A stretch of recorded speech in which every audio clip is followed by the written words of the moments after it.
Alors, bonsoir pour cette séance extraordinaire qui va précéder la séance ordinaire, puisque ce soir, nous adoptons le plan triennal d'immobilisation 2017-2019. Nous le faisons, c'est la première fois qu'on le fait aussitôt. C'est une volonté qu'on avait depuis un certain temps, donc de faire en sorte que le plan triennal d'immobilisation soit adopté avant la pause estivale, ce qui nous permet de finaliser nos dossiers et d'aller en appel d'offres beaucoup plus tôt dans l'année, donc d'avoir normalement de meilleurs prix. Donc, on va vous présenter, vous avez l'ordre du jour, donc nous allons procéder à l'adoption de l'ordre du jour. Un seul point, c'est l'adoption du PDI. Donc, qui propose l'adoption? Je vais proposer. M. Bédard, appuyé par? Je vais appuyer. M. Guevron. Donc, nous allons procéder donc à l'adoption du programme triennal de mobilisation de la Ville de Saint-Bruno de Montarville. Nous allons vous faire une petite présentation du PTI. Vous avez d'ailleurs un document qui est à l'entrée, on n'en a pas de copie pour tout le monde, mais quand même. Tout ça va être disponible sur le site de la Ville dès demain. Donc, vous allez pouvoir avoir l'information concernant le plan triennal des mobilisations. Donc, vous voyez à l'écran le PTI. Donc, c'est tous les investissements que la Ville projette de faire entre 2017 et 2019, donc au niveau monétaire. Évidemment, ça, c'est ce qu'on appelle un plan d'intention. Donc, ce n'est pas nécessairement ça qui va se réaliser parce qu'il y a toutes sortes d'impondérables en cours de route qui peuvent faire qu'un projet qui n'était pas prioritaire le devienne ou une urgence fait en sorte qu'on déplace un projet. Donc, pour 2017, ce qu'il est prévu, c'est des investissements de 11 501 000, 2018, 24 885 000 et en 2019, 17 272 000. Peut-être vous donner quelques informations à ce stade-ci, c'est que, en 2018 et en 2019, les investissements pourraient être plus importants, dépendamment, bien sûr, des programmes, du programme fédéral, parce qu'on parle beaucoup d'argent qui vont être investis. Donc, c'est sûr que pour nous, si le fédéral nous donne plus de possibilités financières, on va faire davantage de projets. Parce que je vais vous donner aussi, on va procéder tout de suite à la présentation du tableau suivant. Donc, on ne présentera pas le PTI 2018-2019 parce qu'on est encore plus loin dans les projections, dans les intentions. Pour 2017, on a je vous dirais, sans avoir une certitude, en tout cas, on est quand même assez sûr des différents dossiers qui vont être faits, donc des différents projets qui vont être réalisés. Donc, vous l'avez à l'écran. Fait que c'est sur 3 pages. Vous voyez, donc vous avez une première colonne qui est le coût total et comment ce projet-là va être financé. Donc, la première colonne, c'est la deuxième colonne. En fait, la troisième colonne, devrais-je dire, parce que l'emprunt général. Donc, il y a des projets qui sont financés en totalité par les taxes que l'on perçoit auprès de l'ensemble des citoyens. Il y a aussi ce qu'on appelle les riverains, donc les taxes sectorielles, bien sûr, le frontage, qui fait en sorte que quand on réalise une rue, une partie des coûts est assumée par les riverains. Et puis aussi, vous avez une troisième ou une quatrième colonne, ou une cinquième colonne dans ce cas-ci, qui, bien sûr, sont les autres sources de financement. Donc, vous avez 2 sources de financement essentiellement dans le cas qui nous occupe ici pour le PDI 2017. Donc, on a les subventions du programme fédéral, la taxe d'accise, ou encore, dans le cas du rang des 25, les montants que l'on perçoit annuellement en termes de redevances pour la carrière. Et c'est cet argent-là qui est utilisé pour l'entretien et la rénovation au niveau du chemin du rang des 25. Donc, c'est pour ça que vous voyez le premier, c'est 1 240 000 qui sera en principe couvert en totalité par des fonds qui nous proviennent de la carrière. Et vous avez par la suite les autres projets. Il y en a des plus importants, d'autres moins. C'est sûr que les projets d'infrastructure, comme on l'a vu précédemment, on le voit ici au niveau des chemins, des rues, c'est le gros des budgets de la Ville en termes d'immobilisation. C'est des gros investissements et ce n'est pas quelque chose qui va aller en diminuant au cours des prochaines années parce qu'on a quand même un certain rattrapage à faire. Donc, vous voyez, ça, je ne les passerai pas tous en revue, là. Vous voyez les principaux investissements. On a quand même des rues qui vont être refaites au complet. On a notre programme d'entretien routier qui, cette année, vous avez un 800 000 là, mais un peu plus loin, on a 1 million là, pour tout le secteur de la montée Sabourin. Donc, vous voyez, et au total, vous avez 11 501 000 et vous avez les emprunts généraux, 6 350 000, vous avez les emprunts riverains, 340 000 et vous avez les autres sources de revenus, 4 811 000. Le 6 350 000, c'est la capacité que la Ville a d'emprunter annuellement sans augmenter notre dette. Donc, grosso modo, on rembourse ce montant-là et on emprunte à peu près le même montant. Donc, on est à ce niveau-là actuellement. C'est pour ça on va tenir compte au cours des prochaines années de notre capacité financière.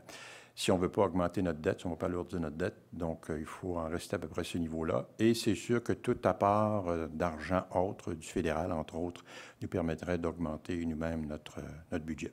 Parce que si on en arrive actuellement, si on a une règle, celle qui prévaut, donc qu'on veut mettre de l'avant au niveau fédéral, c'est-à-dire que 50 des coûts seraient assumés par le fédéral, 33 par le provincial et 16 par le municipal, contrairement à la situation actuelle où on est à peu près au tiers. Mais vous voyez qu'on pourrait quand même augmenter substantiellement les investissements sans augmenter la ponction au niveau de la ville. Fait que ça vous donne une idée du dossier actuellement. Ça fait que quand on se ramène à la première, vous voyez, donc on vous a présenté le 11 500 000, comment il se détaille. Vous allez avoir toute l'information sur Internet demain, donc tous les éléments, tous les dossiers vont vous être présentés en long et en large, mais le plus important, c'est bien sûr, c'est 2017. Donc, sur 3 ans, on prévoit des investissements de 53, presque 54 millions, dont la portion la plus faible serait en 2017, encore une fois, en fonction de notre capacité d'emprunt. Fait que ça fait une présentation rapide. Est-ce que vous avez des questions à ce stade-ci? Non, mais pas. Par la suite, vous allez avoir une période de questions, mais je parle au niveau de mes pairs. Mais vous allez avoir une période de questions par la suite, vous allez pouvoir intervenir. Est-ce que vous avez des commentaires, des questions avant qu'on passe au vote? Ça va, c'est tout clair? Allez-y, Mme Hudon. Bon, moi, j'ai des commentaires. Dans le PTI qui est présenté ce soir, on s'entend, que vous l'avez dit vous-même, c'est un plan d'intention, mais il y a des intentions qui ne sont, à mon point de vue, pas suffisamment claires. Entre autres, vous avez présenté, il y a 3 projets au PTI qui sont en rapport avec la problématique de la circulation de transit sur le rang des 25, Montée-Montarville et la rue Montarville. Vous avez présenté en premier lieu le projet de Carrefour giratoire. Il y a un autre projet qui est inscrit pour la réfection du rang des 25 entre Yvonne-Duquette et Montée-Montarville et un petit projet de 100 000 $ pour la fondation et le pavage, la réfection de la fondation et du pavage de la rue Montarville. Mais à travers les réunions qui ont eu lieu ces dernières semaines, c'est clair qu'il y a un problème de transit important, qui est le problème qui crée une certaine insatisfaction pour les gens du quartier 8 pour entrer à Saint-Bruno. Et cette insatisfaction-là, ça a été très, très souvent, la remarque a été très souvent faite par des gens des 2 quartiers d'ailleurs, à savoir qu'il y avait des problèmes essentiellement un nœud au coin d'Yvonne-Duquette et un autre au coin de la station Ultramar. Et là, moi, ce que je vois dans le PTI, c'est qu'il n'y a rien qui regarde cette problématique-là. Ce n'est pas en faisant seulement la réflexion de la fondation et du pavage qu'on va régler le problème au coin d'Ultramar, qui est un problème qui est un irritant pour les gens du 1 en particulier, les gens de la rue qui habitent la rue Montarville en particulier, puis des gens comme les gens qui sont sur la Vérandrie. Et il n'y a rien non plus dans le projet de réfection du rang des 25 qui implique qu'on reverrait un peu l'intersection de Yvonne-Duquette. Moi, puis on semble vouloir mettre beaucoup plus d'emphase sur le carrefour giratoire, alors que le carrefour giratoire, qui pourrait améliorer peut-être la fluidité, risque d'améliorer la fluidité essentiellement pour le trafic de transit et ne réglera pas nécessairement la problématique du passage au coin d'Yvonne-Duquette et au coin d'Ultramar. Alors ça, pour moi, ce sont des éléments inquiétants. Dans les explications, on n'a pas parlé de ces aspects-là. Et je trouve que l'emphase est mise davantage sur le carrefour giratoire, ce qui me semble problématique parce qu'il y a quand même plusieurs personnes aussi qui ont émis des réserves au niveau du carrefour giratoire. Alors qu'on place ça en priorité pour 2017, alors même que les autres problèmes ne seront pas réglés, me semble, en tout cas, pas cohérent avec la nature même du problème qui a été évoqué. L'autre point qui me dérange un peu, c'est la question de la conversion du système de réfrigération à l'ARENA. Depuis 2013, on a fait des études techniques, on a regardé pour des plans et devis en 2015. Et là, la conversion du système de réfrigération, qui, je le rappelle, utilise encore le fréon, un gaz R22, qui est un hydrochlorofluorocarboné, qui est dommageable pour la couche d'ozone et qui n'est pas nécessairement, en tout cas, un plus au niveau environnemental, hein, loin de là. D'ailleurs, on va en interdire l'utilisation d'ici 2020. Et là, le projet est encore une fois reporté en 2018. Alors, pour moi, c'est un signe que, oui, on dit qu'on est en attente de subventions. Les subventions qui ont été annoncées en général par le gouvernement, en tout cas, les intentions au niveau des subventions qui avaient été annoncées par le gouvernement fédéral parlaient davantage de subventions pour les infrastructures, des subventions pour des éléments structurants. Et ce n'est pas certain, c'est loin d'être certain que la transformation des systèmes de réfrigération vont faire partie de ces subventions-là. Et moi, je me pose la question, c'est est-ce qu'on est vert seulement quand il y a un autre niveau de gouvernement qui paye, ou si on est capable de prendre des décisions qui sont en faveur de l'environnement ici à Saint-Bruno? Alors, je déplore vraiment, moi, encore une fois, que ce projet-là soit encore une fois reporté, pour ne pas dire presque reporté au calendrier grec, parce qu'on n'a pas l'air d'avoir une volonté de le faire, à moins qu'il y ait des subventions. Pendant ce temps-là, bien, on peut bien se gargariser de toutes sortes de résolutions en faveur de l'environnement, mais on n'est pas un exemple à suivre à ce niveau-là.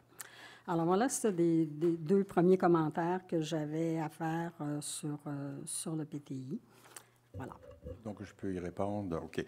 Au niveau du rang des 25, vous l'avez vu sur la première page, donc 1 240 000 pour le carrefour giratoire, 1 274 000 qui va... non, tourne pas. Oh, ici, 1 274 000 qui va de Yvonne-Duquette jusqu'à Montémontarville. Donc, effectivement, on se préoccupe de cette problématique-là. Et vous avez un 100 000 là, qui est pour toute la question au point de rang des 25 et la rue Montarville, donc Ultramar. Donc, c'est plus de 2 600 000 qu'on va injecter l'an prochain pour la question de la Montée-Montarville qui va de Ultramar. En fait, Montée-Montarville, c'est-à-dire on parle de Montarville qui va de Ultramar jusqu'à Yvonne-Duquette. Donc, on le prend dans son ensemble. Et effectivement, les travaux vont être ce que j'ai déjà dit dans les différentes rencontres qu'on a eues jusqu'ici. Donc, c'est plus de 2 600 000 qu'on investit l'an prochain. Ça, de ce côté-là, c'est incontournable. On ne s'est pas dédié. Au contraire, je pense que dans le cas présent, on ne fait que confirmer au niveau des chiffres notre intention. Maintenant, concernant le remplacement du liquide ou des systèmes réfrigérants en ce qui concerne l'ARENA, nous avons jusqu'en 2020 pour procéder à la transformation. En tout cas, c'est ce qui était prévu, donc changer. C'est sûr que nous, normalement, le provincial devrait annoncer, parce qu'il donnait une obligation aux villes de se conformer, donc le provincial devrait annoncer un programme de financement. Il est déjà prévu que dans les 60 milliards que le fédéral va annoncer, qu'on devrait aussi avoir une partie de cet argent-là qui est réservée pour ces fins-là. Donc oui, en 2017, on va procéder aux analyses techniques. On devrait être en mesure d'avoir toute l'information requise par rapport aux subventions disponibles. Et pourquoi payer la totalité d'une facture alors qu'elle pourrait être couverte en bonne partie par des gouvernements supérieurs? Je pense que c'est une saine règle de gestion. Et comme dans le cas présent, l'urgence, c'est sûr qu'il faut remplacer le liquide réfrigérant. On a déjà d'ailleurs prévu quel type de système on va mettre en place. Maintenant, on attend les programmes de subvention. Ça fait qu'on en est là actuellement. Et je pense que c'est une gestion très prudente dans le contexte actuel, étant donné que la date limite, c'est 2020, qui pourrait d'ailleurs peut-être repoussée sur le fédéral et pas en mesure d'annoncer prochainement les programmes en question. Voilà. Oui, ça ne sera pas long, monsieur, vous allez pouvoir intervenir après, tout simplement. Fait qu'on en est là présentement. Donc, est-ce qu'il y a d'autres commentaires, d'autres questions? Oui, j'ai deux petits commentaires, M. Murray. Comme Mme Hudon disait, c'est que, étant donné qu'on fait la réfrigération en 2017, les deux dalles de béton sont cédulées pour 2019. C'est bon, mais il me semble que c'est deux travaux qui devraient se faire en même temps. Je ne connais pas ça tant que ça, mais il me semble qu'il y aura une certaine logique. Et entre-temps, on voit qu'à Saint-Julie, ils ont 2 nouvelles arénas. Chambly, non 3. McMaster, ils ont une patinoire extérieure. Puis nous, notre aréna de 1971-72, je pense qu'on prend du retard encore une fois. Et concernant les investissements de PER, quelque chose qui me tient à cœur, vous avez dit 800 000 pour l'entretien routier, puis 1 million pour Monté-Sabourin. On avait prévu 2,5 millions, l'autre 700 000, il va être où? Est-ce qu'il est dispersé un peu partout? Ou, on ne le voit pas comme item, comme dépense? Comme vous dites, il y a du rattrapage à faire et nous sommes où? Par rapport à ça, oui, j'en conviens, on devait investir 2 500 000 000. On a des urgences en termes d'investissement par ailleurs, ce qui nous oblige à retarder un petit peu ce programme-là, mais ce n'est que partie remise. Moi, je pense que notre souhait, notre désir le plus cher, c'est de ne pas augmenter la dette pour l'ensemble des citoyens. Donc oui, je pense qu'au cours des 3 dernières années, on a quand même fait un rattrapage important, intéressant. Nous allons évaluer le système routier au cours de l'année qui vient, donc nous devrions être en mesure d'avoir une information plus factuelle sur les travaux qui devront être faits en priorité sur les rues existantes. Donc pour le prochain PTI, il va y avoir 3,2 millions?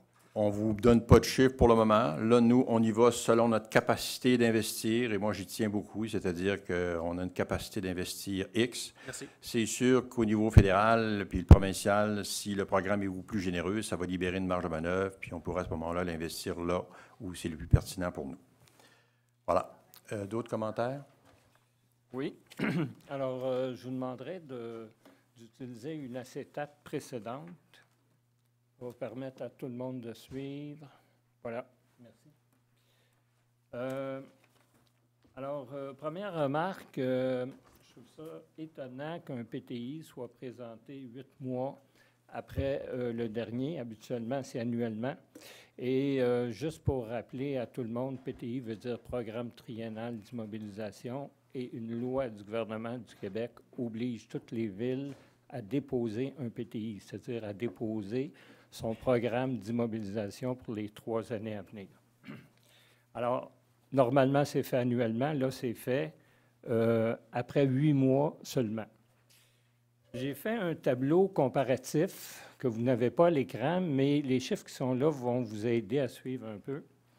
Et en l'espace de 8 mois, la valeur des projets pour l'année 2017, et vous voyez 11,5 millions, le total. Alors, il y a 8 mois, ce qui était prévu, c'était un montant de 25,6 millions.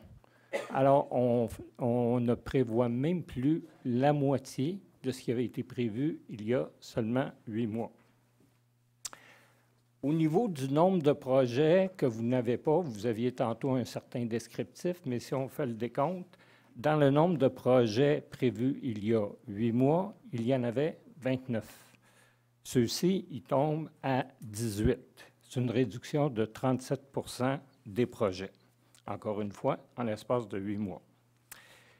Alors, il est étonnant de constater autant de modifications, de changements, autant en valeur qu'en nombre de projets en moins d'1 an. Et tout ça m'a amené à une certaine réflexion que j'aimerais que vous compreniez bien. Ça donne quoi faire un exercice pour les 20 prochaines années qu'on a appelé Vision 2035, quand on change autant, à l'espace de quelques mois, des projets d'immobilisation pour les 3 prochaines années.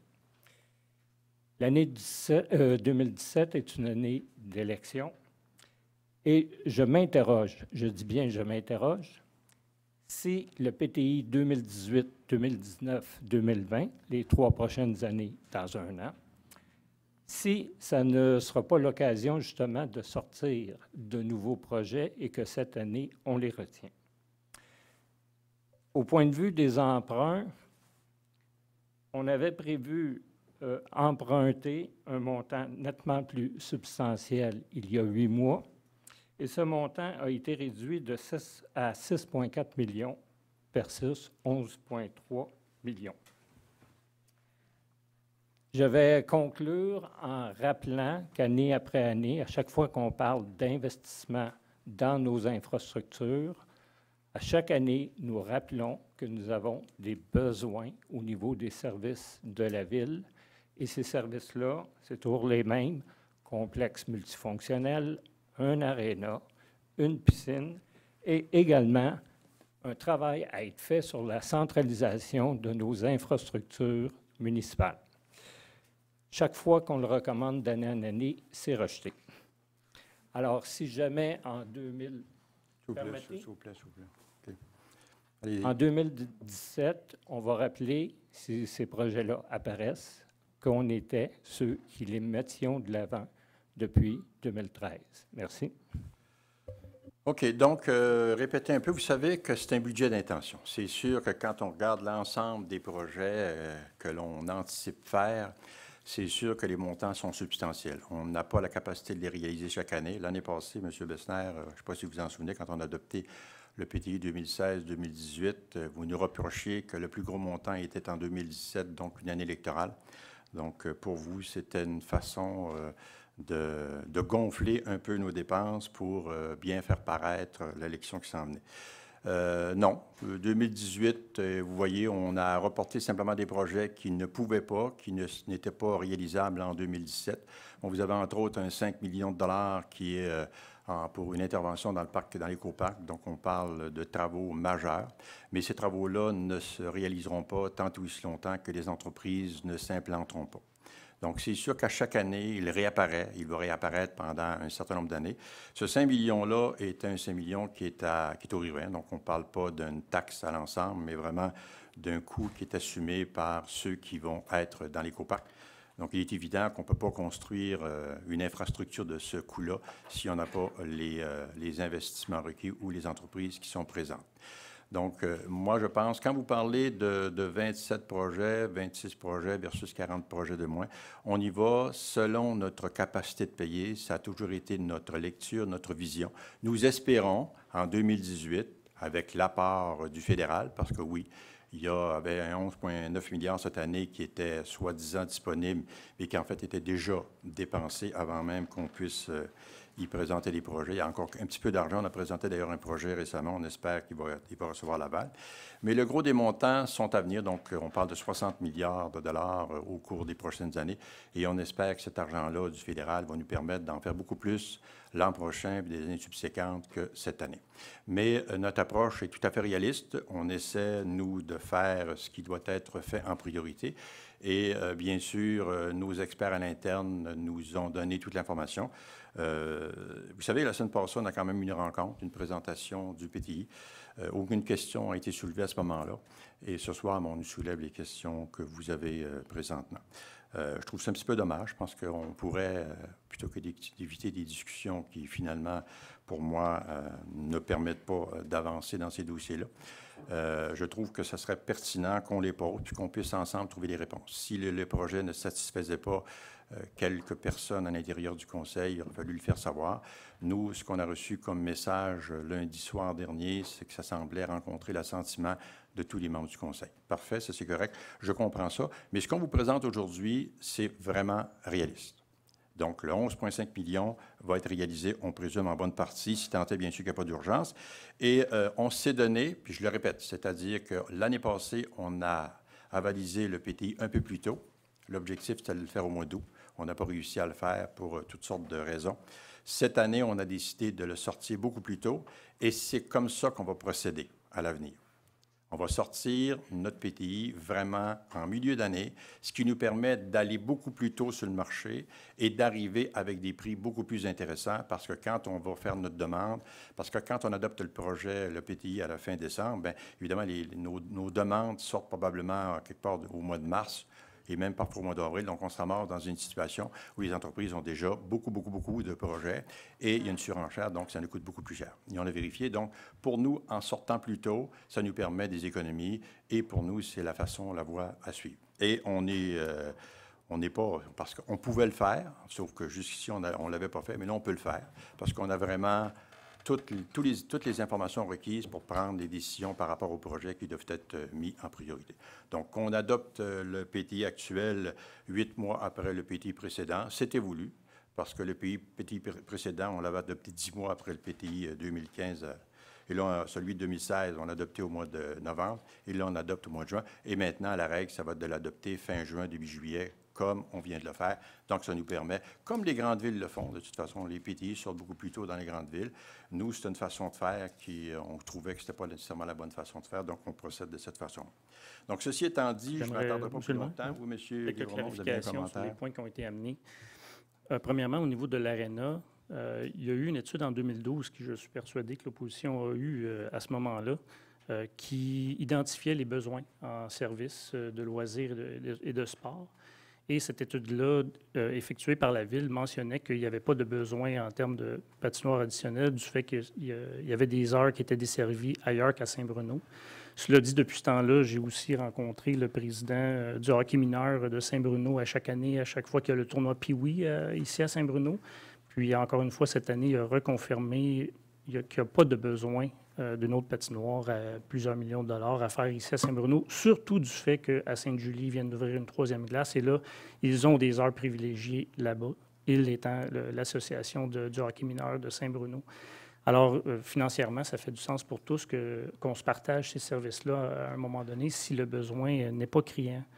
Alors, moi, je me fie à ces études-là qui sont actuellement sur la table. Deuxième point, au niveau du PER, donc le programme d'amélioration des routes, ce qui n'est pas nécessairement les infrastructures, mais juste du grattage d'asphalte pour refaire certaines rues. C'est vrai, on l'a doublé, nous, il y a de ça 3 ans maintenant, passé de 1,2 million à 2,5 millions pendant 3 ans. Et là, on l'a réduit cette année à 1,8 million, comme M. Audard a mentionné. C'est vrai, on se focus ailleurs parce que Mme Bottella, qui est la directrice du génie ici à Saint-Bruno, a identifié qu'on a fait du rattrapage et pour cette année, on peut se focuser sur d'autres rues, donc des infrastructures majeures à refaire, dont Roberval, etc. Donc ça, c'était le deuxième point. Troisième point, c'est concernant les 29 projets qui tombent à 18. M. Murray, vous avez parlé de certains détails, mais aussi on a décidé de payer comptant certains programmes qui, historiquement, avaient été sous emprunt, donc règlement d'emprunt. Alors, surtout au niveau des loisirs, là, on refait un terrain de basketball à tous les ans, on refait ci, ça. Les 30 000, les 40 000, les 50 000, on a décidé que ça passerait maintenant dans le budget de fonction. Donc, on paye comptant au lieu d'aller emprunter pour ces montants-là. Alors, le nombre absolu de projets a fort probablement diminué, mais ça, c'est bien correct. Et finalement, pour ce qui est de la thématique, je te dirais en général, là, de l'adoption de ce soir, c'est encore une fois, on se maintient à la base. Donc, c'est les rues, c'est les infrastructures. Il n'y a rien de sexy là-dedans, mais il reste que c'est des dépenses qui sont essentielles. Et c'est pour ça que le surplus, donc tout ce qui est loisirs, etc., on se le met à l'intérieur de notre budget de fonctionnement. Donc, les fonctionnaires sont appelés à gérer leur budget et inclure leur wish list, parce que c'est eux qui viennent présenter des projets qu'ils veulent faire à l'intérieur de leur budget. Alors, pour moi, je suis à l'aise avec ce qu'on a développé. Autre commentaire? Vous êtes prêt à passer au vote? Oui, Madame.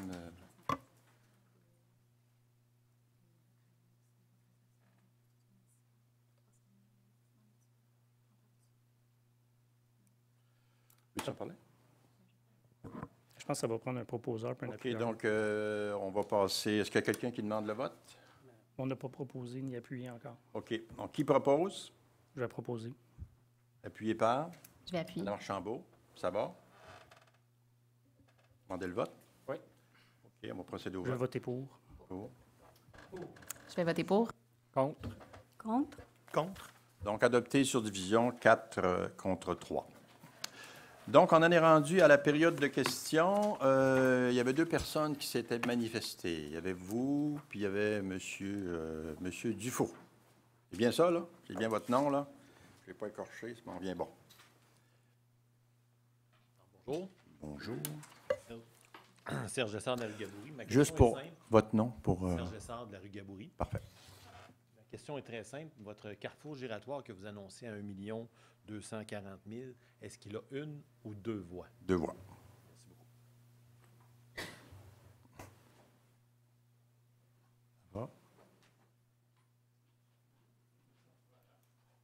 Va.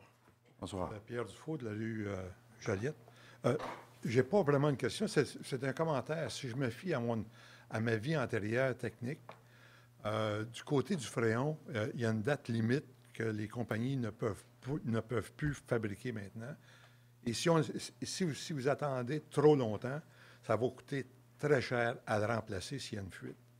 Donc, le plus qu'on attend pour remplacer le Fréon par un gaz qui est accepté et acceptable, c'est sûr que s'il y a une fuite majeure à l'ARENA, ça va coûter les yeux de la tête. On en est conscient et c'est pour ça que l'UMQ fait des pressions pour que le provincial sorte son programme le plus tôt possible, parce qu'on est tous dans la même situation. Il n'y a pas juste nous, beaucoup d'arénas sont... Fait qu'on a une échéance qui est 2020, fait qu'on espère que le fédéral va s'assurer que l'on puisse rencontrer cette échéance. Parce qu'entre maintenant et le 2020, vous savez que les prix du Fréon vont augmenter énormément parce qu'ils n'ont plus le droit de... C'est ça, ils n'ont plus le droit d'en produire, c'est sûr. Nous, on a déjà identifié le type de gaz qu'on va utiliser, là, donc on est déjà rendu là. Ça fait on est dans les spécifications techniques, on va être prêt, où ce que le programme va être annoncé. Si on a l'argent disponible dès 2017, on va procéder en 2018, c'est sûr, sûr, sûr. Fait qu'on suit ça d'être très, très, très, très, très près. Bien, merci, M. Dufault. Oui, si vous avez le goût, vous avez dit à plusieurs reprises que le problème de trafic sur le rang des 25 était en fait situé à deux nœuds, c'est-à-dire sur Yvonne coin rang des 25, Yvonne Duquette et au coin du Ultramar. Puis je pense que ça fait pas mal consensus. Donc, je vois que c'est des coûts quand même beaucoup moindres pour intervenir. Est-ce que vous allez faire ces rénovations-là pour améliorer le trafic à ces nœuds-là avant le carrefour giratoire? Et si ça règle le problème de trafic, allez-vous quand même investir 1 250 000 pour le giratoire et pour quelles raisons? OK. Donc, au niveau, je pense que les deux sont antérieurs. C'est-à-dire qu'il faut aller les voir de façon en amont. C'est sûr que le carrefour giratoire, si on a deux nœuds, il ne pourra pas donner tout son potentiel. Cependant, il est déjà prévu qu'on fasse une réfection dans ce secteur-là. Fait que là, maintenant, la ville de Saint-Bruno s'en va bien d'un carrefour giratoire. Donc, des stops. Probablement, c'est une question aussi environnementale. Donc, le fait que les gens n'arrêtent pas et partent. Donc, pour nous, il y a un élément essentiel. Le carrefour giratoire, au niveau de toutes les études que le ministère des Transports nous a fait parvenir, a un impact majeur en termes de réduction des accidents, de la réduction des coûts reliés aux accidents et des accidents mortels aussi. Nous avons vérifié avec Vélo Québec si le carrefour giratoire pouvait poser problème. On nous a dit non, qu'au contraire, quand c'est bien fait, c'est même moins dangereux. Donc, c'est pour ça qu'on va dans cette dimension-là. C'est sûr que le carrefour giratoire, à lui tout seul, on le voit bien. Si on ne règle pas le problème du nœud à Yvonne Duquette puis du nœud à Ultramar, on n'est pas plus avancé parce que ça va bloquer à ces deux extrémités-là. Fait que c'est l'objectif qu'on vise, nous autres, de nous assurer que tout ça soit conséquent et cohérent. Mais maintenant, quand on va faire une intersection, dans toute la mesure du possible, quand ça va être possible, parce que là, on a l'emprise suffisant, on va faire des carrefours giratoires. Et donc, c'est le premier que vous allez réaliser à Saint-Bruno, dans une série de carrefours giratoires à Saint-Bruno, c'est ça? Bien, à Saint-Bruno, oui, ça va être le premier. Sauf qu'ailleurs, il y en a d'autres qui se font. Et puis, nous, on est peut-être un petit peu en retard. Mais bon, on va essayer de rattraper notre retard. Puis, est-ce qu'à votre avis, ça va améliorer ou, en fait, détériorer bien, ce que vous n'avez pas vu aussi, c'est... Mais la question se pose, est-ce qu'il y a une étude... Est-ce qu'on a une étude par rapport à ça? Est-ce qu'on bloque? Est-ce qu'on non. l'idée, ça va l'améliorer ou on... Oui, allez-y, Mme Archambault. Il y a une étude qui a été réalisée justement par rapport à cette intersection-là, parce que c'est pas depuis hier qu'il y a des problèmes de circulation. Puis il y avait une étude, je pense que c'est CIMA+, mais c'est toute réserve, je ne me rappelle pas, vous pourriez peut-être m'aider, là. CIMA+, c'est ça, qui avait fait l'étude, qui avait évalué l'état actuel du carrefour il y a quelques années quand même. Je pense qu'on parle de 2012, là, dans ces eaux-là. Puis il y avait ensuite de ça des solutions qui avaient été proposées. Donc, soit des lumières, soit un carrefour giratoire. Donc, c'était les deux propositions à des coûts différents, puis avec une amélioration quantifiée. Donc, c'est sûr que le carrefour giratoire, avec cette solution-là, on anticipe une amélioration de la circulation. Tant mieux. Mais oui, on va en avoir d'autres, éventuellement, quand le besoin va se faire. Bien, merci, là. Fait que, ça va? Fait que, qui propose la levée de la... Oui? Oui, il y a donné son nom. Oui. C'est beau? Oui. Donc, qui propose la levée de l'Assemblée? Je propose. Mme Archambault. Je vais l'appuyer. Appuyé par M. Guébremont. Donc, la réunion est levée. Et avant de procéder à la... Un petit peu, on va essayer. OK.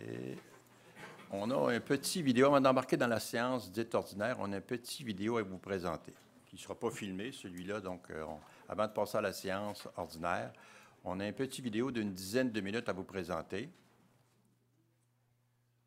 qui a été produit par la CMA. On va attendre que le monsieur nous donne son OK. Ça va?